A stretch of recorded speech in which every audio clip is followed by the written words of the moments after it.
Des prières élevées à Allah à l'honneur du chef de l'État et du Cameroun. Dans le cadre des préparatifs du Hajj 2025, le ministre de l'administration territoriale, Paula Tangandji, qui accompagne le ministre des Transports, Jean-Ernest Massinangale Bibé, en présence du directeur général des ADC SA et autres responsables, effectue une visite de travail dans la région du Nord. La délégation évalue les pistes d'atterrissage de l'aéroport international de Garoua suite à la dégradation avancée du tarmac. Une dégradation qui concerne les fissures des jointes, les fractures de dalles, nids de poules et autres fermés.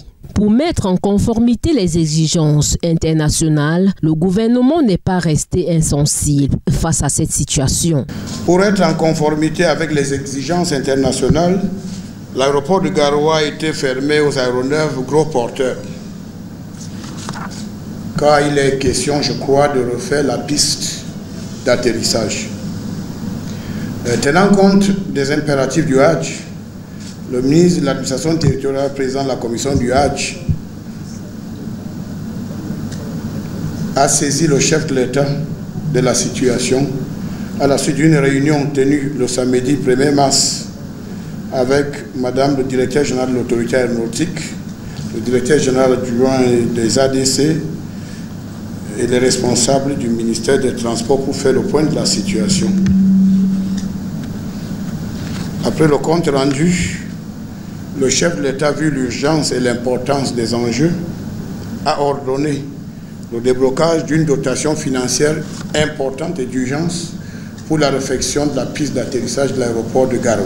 Le chef de l'État, Paul Biya, qui a instruit cette visite, accorde une importance à l'accompagnement des pèlerins dans l'accomplissement de ce pilier de l'islam, notamment ceux des régions du Septentrion. Le Hajj, pour le chef de l'État, représente en effet un moment de profonde spiritualité pour les fidèles musulmans.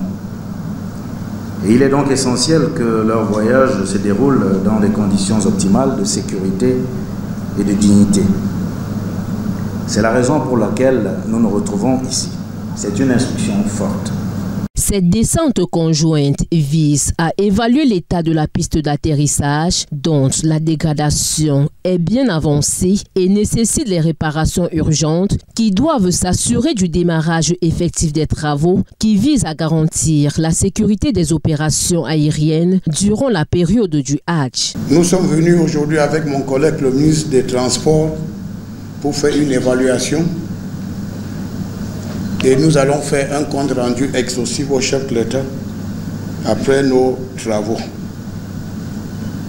Je profite également pour cette occasion de remercier mon frère le ministre des Transports qui a mobilisé toute son équipe et les acteurs du secteur pour qu'on puisse tenir cette réunion qui est très urgente. Vous avez constaté que nous avons associé à nos travaux de l'Amido de Garoua, chef spirituel, chef religieux, ainsi que les encadreurs du Hajj, parce qu'il est question de parler du Hajj et du transport des pèlerins.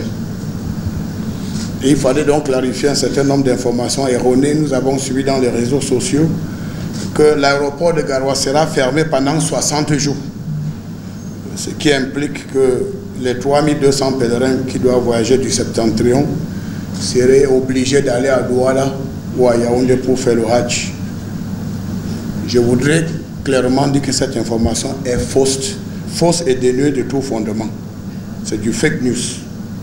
Signalons que les chantiers seront achevés avant le départ des premiers vols prévus le 22 mai 2025. Une preuve que le chef de l'État se soucie de la sécurité des populations qui participent au pèlerinage à la Mecque.